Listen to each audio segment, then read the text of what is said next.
শেখ হাসিনাকে এবার কার্যত আত্মসমর্পণের চ্যালেঞ্জ ছুড়ল ঢাকা। বাংলাদেশ সরকার বলছে ডিসেম্বরে ফিরুন, পূর্ণ নিরাপত্তা পাবেন, আইনি এবং সাংবিধানিক অধিকারও থাকবে, কিন্তু দেশে ফিরেই আপনাকে আদালত এবং আইনের মুখোমুখি হতেই হবে। অর্থাৎ শেখ হাসিনা যে ফেরাকে রাজনৈতিক প্রত্যাবর্তন হিসেবে তুলে ধরছেন, ঢাকা সেই ফেরাকেই বদলে দিতে চাইছে আত্মসমর্পণের গল্পে। কিন্তু প্রশ্ন হচ্ছে, এটি কি শুধুই নিরাপত্তার আশ্বাস, নাকি হাসিনার ডিসেম্বরের ফেরার ঘোষণাকে ঠিক তার বিরুদ্ধেই ব্যবহার করার ঢাকার পাল্টা রাজনৈতিক কৌশল? আর এই বার্তা কি শুধু শেখ হাসিনার জন্যে, নাকি দিল্লিকেও বলা হচ্ছে নিরাপত্তা নিয়ে সংশয় থাকলে তার উত্তরও আমরা দিয়ে দিলাম? প্রিয় দর্শক, আমরা তিনটি প্রশ্নের উত্তর খুঁজে আনার চেষ্টা করব। প্রথমত, ঢাকার আশ্বাসের ভেতরে চ্যালেঞ্জটি ঠিক কোথায়? দ্বিতীয়ত, এতে চাপ হাসিনার উপর বাড়লো না কিছুটা দিল্লির উপরও? আর তৃতীয়ত, যার বিরুদ্ধে এরই মধ্যে মৃত্যুদণ্ডের রায় হয়েছে তিনি ফিরলে আবার কোন বিচারিক প্রক্রিয়ার মুখোমুখি হবেন? আর এই শেষ প্রশ্নটির মধ্যেই রয়েছে সবচেয়ে বড় অস্পষ্টতা, আর সেখানেই আসবো বিশ্লেষণের ঠিক শেষ দিকে। প্রিয় দর্শক, আপনারা দেখছেন প্রথম কলকাতা। প্রথম কলকাতার বিশ্লেষণ ভিত্তিক অনুষ্ঠান প্রাসঙ্গিক প্রসঙ্গে প্রতিদিনকার মতো আমি সুব্রত আচার্য। চলুন তাহলে আজকের বিশ্লেষণ শুরু করা যাক। প্রথমেই বলবো ঠিক কি বলল বাংলাদেশ সরকার। 11 আগস্ট ঢাকার সচিবালয়ে সাপ্তাহিক সাংবাদিক সম্মেলন করেন বাংলাদেশের প্রধানমন্ত্রীর তথ্য ও সম্প্রচার বিষয়ক উপদেষ্টা জাহিদ উর রহমান। শেখ হাসিনার দেশে ফেরার প্রসঙ্গে তিনি সাংবাদিকদের বলেছেন, হাসিনা ডিসেম্বরে দেশে ফেরার কথা বলেছেন। তিনি ফিরলে তাকে পূর্ণ নিরাপত্তা দেয়া হবে, তার সমস্ত আইনি ও সাংবিধানিক অধিকার নিশ্চিত করা হবে, আর এরপর তাকে বিচারের মুখোমুখি হতে হবে। আদালত যে সিদ্ধান্ত দেবেন সবাইকে সেটি মেনে নিতে হবে। ওই উপদেষ্টা আরও বলেছেন, গুরুতর অভিযোগে অভিযুক্ত হলেও প্রত্যেকেরই নাগরিক এবং সাংবিধানিক অধিকার নিশ্চিত করা হবে। একই সঙ্গে তিনি শেখ হাসিনার শাসনকে রাজনৈতিক ভাষায় কঠোর আক্রমণও করেন। তিনি ওই সময়ের শাসন ব্যবস্থাকে কখনো মাফিয়া শাসন কিংবা ফ্যাসিস্ট শাসন বলেও উল্লেখ করেছেন। আমরা এবার একটু পিছিয়ে যাই, হাসিনার ঘোষণায় ঠিক কি বলা ছিল। 5 আগস্ট দিল্লিতে সাংবাদিকদের মুখোমুখি হয়ে বাংলাদেশের ক্ষমতাচ্যুত প্রধানমন্ত্রী শেখ হাসিনা ঘোষণা করেন ডিসেম্বরের মধ্যেই তিনি বাংলাদেশে ফিরবেন। গ্রেপ্তার, কারাবাস বা মৃত্যুদণ্ডের ঝুঁকির কথা জানার পরেও ফেরার ইচ্ছে প্রকাশ করেন শেখ হাসিনা। নিজের বিরুদ্ধে ওঠা অভিযোগ এবং বিচার প্রক্রিয়াকে রাজনৈতিক উদ্দেশ্য প্রণোদিত বলেও দাবি করেন। যদিও বাংলাদেশ সরকার শেখ হাসিনার এই অভিযোগ মানছে না, ফলে দুপক্ষ একই ঘটনাকে ঠিক দুইভাবে দেখাচ্ছে। হাসিনা বলছেন তিনি ফিরবেন বাংলাদেশের মানুষের কাছে, ঢাকা বলছে ফিরতে পারেন, কিন্তু ফিরতে হলে আইন আদালতের সামনে ফিরতে হবে।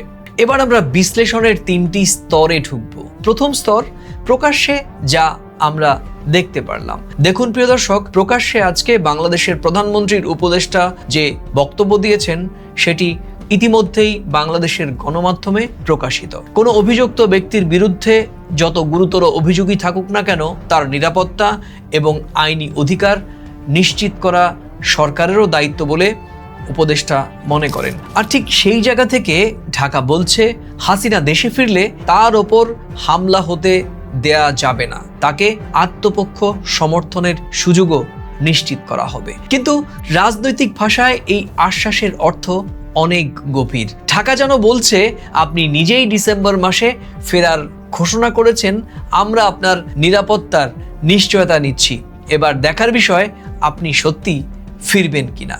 সুতরাং এটি আর বলার অপেক্ষা রাখে না, ঢাকার পক্ষ থেকে এটি একই সঙ্গে যেমন আশ্বাস এবং একই সঙ্গে বড় ধরনের চ্যালেঞ্জও। এবার বিশ্লেষণের দ্বিতীয় স্তর, দিল্লির ওপর চাপ কেন পড়বে। তবে এই তথ্যগুলি একই সঙ্গে রাখলে আমার বিশ্লেষণ পরিষ্কার। বাংলাদেশের প্রধানমন্ত্রীর উপদেষ্টার বক্তব্যের একটি বার্তা দিল্লির জন্যও রয়েছে। সেটি কি, বাংলাদেশ শেখ হাসিনাকে ফেরত চেয়ে ভারতের কাছে অনুরোধ জানিয়েছে। ভারত এখনো সেই দাবি মেনে নেয়ার কোনো প্রকাশ্য সিদ্ধান্ত জানায়নি। 10 আগস্ট বাংলাদেশের প্রধানমন্ত্রী তারেক রহমানের সঙ্গে ভারতের হাইকমিশনার দীনেশ ত্রিবেদীর বৈঠকেও হাসিনার প্রত্যর্পণের প্রসঙ্গ জোরে সোরে উঠেছিল। ঢাকা ইতিবাচক উত্তরের আশা প্রকাশ করেছে। ভারতের বিবেচনায় শেখ হাসিনার নিরাপত্তা এবং ন্যায় বিচার পাওয়ার প্রশ্ন গুরুত্বপূর্ণ হয়ে উঠতে পারে। ঢাকা তাই এখন আগাম বলছে নিরাপত্তা দেয়া হবে, অধিকার সেটাও রক্ষা করা হবে। কিন্তু রাজনৈতিক আশ্বাসই শুধুমাত্র এক্ষেত্রে যথেষ্ট নয়। প্রিয় দর্শক, বিচার প্রক্রিয়া কতটা স্বচ্ছ, আত্মপক্ষ সমর্থনের বাস্তব সুযোগ কতটা এবং উচ্চ আদালতে যাওয়ার পথ কি, দিল্লি নিশ্চয়ই সেগুলো খতিয়ে দেখবে।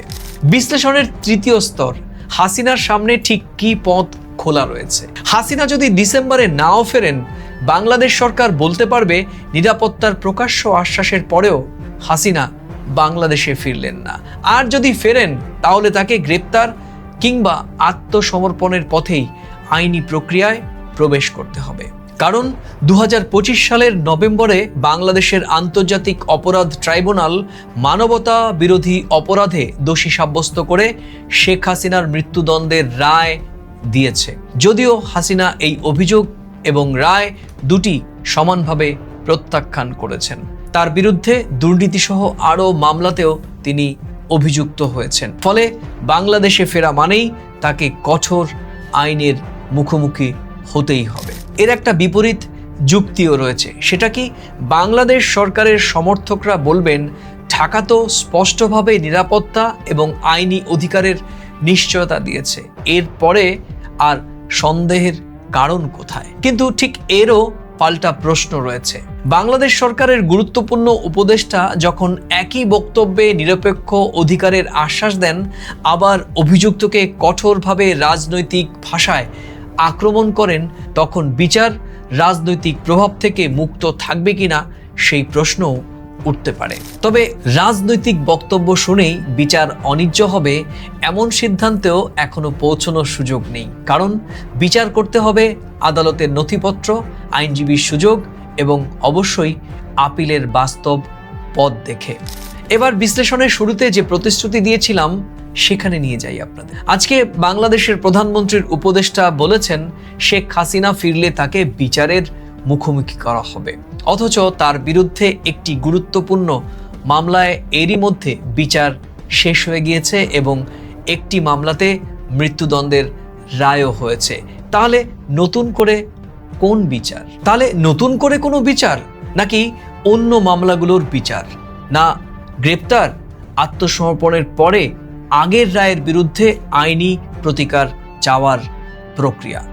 বাংলাদেশের আন্তর্জাতিক অপরাধ ট্রাইব্যুনাল আইনের 21 ধারায় দণ্ডিত ব্যক্তির আপিলের অধিকার রয়েছে, কিন্তু হাসিনাকে পলাতক হিসেবে গণ্য করা হয়েছে। বাংলাদেশের আইনজীবী ও কৌশলীদের বক্তব্য অনুযায়ী আপিলের সুযোগ নিতে হলে তাকে আগে আত্মসমর্পণ করতে হবে অথবা গ্রেপ্তার বরণ করতে হবে। তবে নির্ধারিত আপিলের সময় পেরিয়ে যাওয়ার পরে তিনি ঠিক কোন পথে প্রতিকার চাইতে পারেন, এদিন বাংলাদেশের প্রধানমন্ত্রীর উপদেষ্টা তার বক্তব্যে পরিষ্কার করেননি। ফলে এই ঘোষণা বা আইনি বাস্তবতায় সবচেয়ে গুরুত্বপূর্ণ ফারাকও রয়ে গেল। তাহলে বিষয়টি এখানে অনেকটাই পরিষ্কার। ঢাকা হাসিনার ফেরার দরজা বন্ধ করেনি, তবে সেই দরজার অন্য পাশে রাজনৈতিক মঞ্চ নয়, বরং অপেক্ষা করছে আদালত ও কারাগারের সম্ভাবনা।